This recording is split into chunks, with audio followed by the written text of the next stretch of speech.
1917. Le lieutenant James David Moses se fait photographier avec 5 autres officiers subalternes du 107e bataillon. Fondé à Winnipeg en novembre 1915, le 107e bataillon est appelé Timberwolf ou Loup des Bois à cause du loup qui apparaît sur son blason. Cette unité militaire est intégrée au corps expéditionnaire canadien. James Moses est autochtone, comme 500 des 900 soldats de ce bataillon, la plupart natifs de l'Ontario et du Manitoba.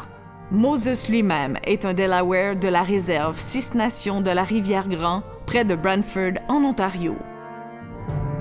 Après des mois en France avec le Timberwolf, Moses est transféré au 57e escadron du Royal Flying Services, où il s'entraîne comme observateur aérien et comme fusilier. Le bombardier DH-4 de Moses part en mission le 1er avril 1918, mais il ne reviendra pas à la base. Après les recherches, il est présumé mort.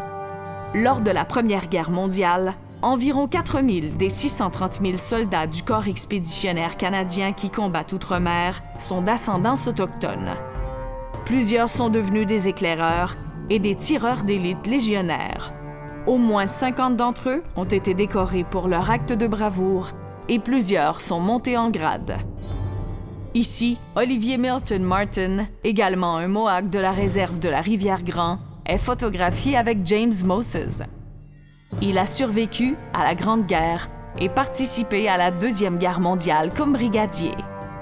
C'est le plus haut grade jamais atteint par un autochtone canadien en temps de guerre.